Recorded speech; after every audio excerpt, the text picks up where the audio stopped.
ఒక పవిత్రమైన బంధం మంటగలిసిపోయింది. 15 ఏళ్ల సంసారం ఒక్కసారిగా బూడిదైపోయింది. తన ప్రాణానికి ప్రాణమైన భర్తను చంపేందుకు ఒక భార్య 10 లక్షల రూపాయల డీల్ మాట్లాడిందంటే మీరు నమ్ముతారా? ప్రియుడి మోజులో పడి కన్నబిడ్డల తండ్రిని కాటికి పంపేందుకు ఆ కిరాతకురాలు వేసినటువంటి డెడ్లీ స్కెచ్ ఏంటి? అసలు ప్రొద్దుటూరులో ఆ రోజు ఏం జరిగింది? ఆ భయంకరమైన కుట్ర వెనుక ఉన్నటువంటి మాస్టర్ మైండ్ ఎవరు? ఒక సామాన్యమైన ఇల్లాలు రౌడీ షీటర్లతో చేతులు ఎందుకు కలిపింది? ఆ పక్కా క్రిమినల్ ప్లాన్ ఎలా ఫెయిల్ అయింది? ఈ షాకింగ్ కేసుకు సంబంధించిన పూర్తి వివరాలు ఇప్పుడు చూద్దాం.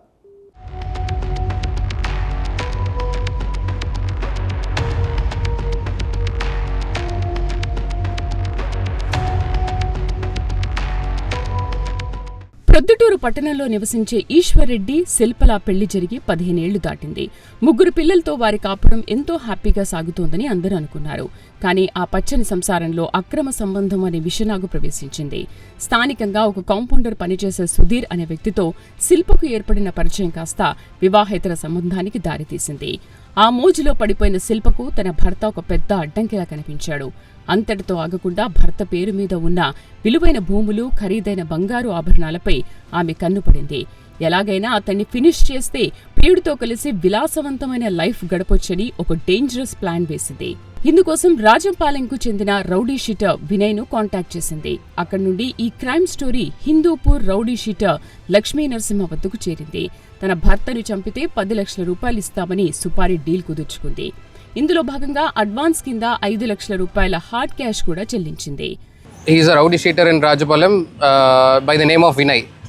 Vinay then approached another rowdy sheeter Lakshmi Narasimha in Hindupur. So iddaru kalisi they had talked for around 10 lakhs hit amount from this Shilpa, out of which 5 lakh already వాళ్ళు pay చేశారు ఇద్దరు, Sudheer and Shilpa.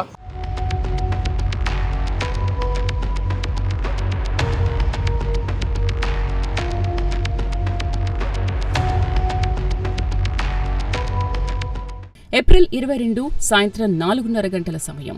Eshwar Reddy తన motor cycle మీద జమ్మలమడుగు రోడ్లోని function hall సమీపంలో వెళ్తున్నాడు. ముందే plan చేసుకున్న కిరాయి హంతకులు 2 కార్లలో అతన్ని వెంబడించారు. ఎవరూ లేని నిర్జన ప్రదేశం చూసి కార్లతో బలంగా ఢీకొట్టి దానిని ఒక రోడ్ యాక్సిడెంట్లా చిత్రీకరించి ఈశ్వర్రెడ్డిని స్పాట్లోనే ఖతం చేయాలని భావించారు. కానీ విధి మరోలా ఉంది.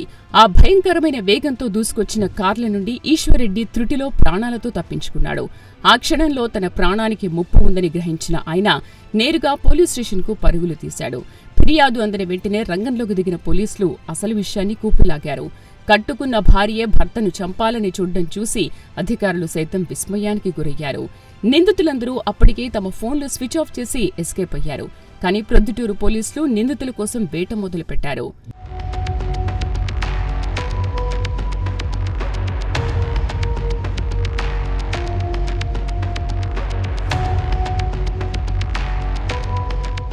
ఏఎస్పీ విభూ కృష్ణ నేతృత్వంలో 1 టౌన్ సిఐ కుండారెడ్డి, ఎస్ఐలు మధుసూదన్ రెడ్డి, శ్రీనివాసులు ఒక స్పెషల్ టీంలా ఫీల్డ్లోకి దిగారు. ఆధునిక టెక్నాలజీ సాయంతో నిందితుల కదలికలను ట్రాక్ చేశారు.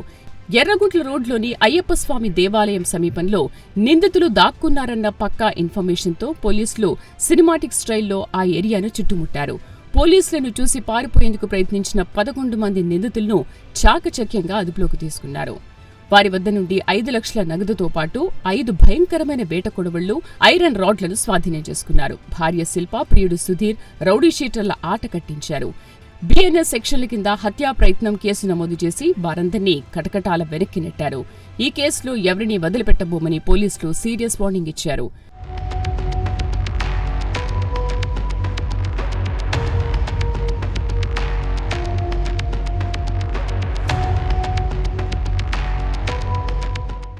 చూసారుగా, క్షణిక సుఖం కోసం ఆస్తి పిచ్చితో పవిత్రమైన పెళ్లి బంధాన్ని ఎలా కూని చేస్తున్నారో. ప్రియుడి మాయమాటలు నమ్మి కట్టుకున్న భర్తనే కడతీర్చాలని చూసిన ఆ కిరాతక భార్యకు చట్టం తగిన శాస్తి చేసింది. తప్పు చేసిన వారు ఎవరైనా, ఎంతటి వారైనా చట్టం నుండి తప్పించుకోలేరని ఈ ఘటన మరోసారి నిరూపించింది.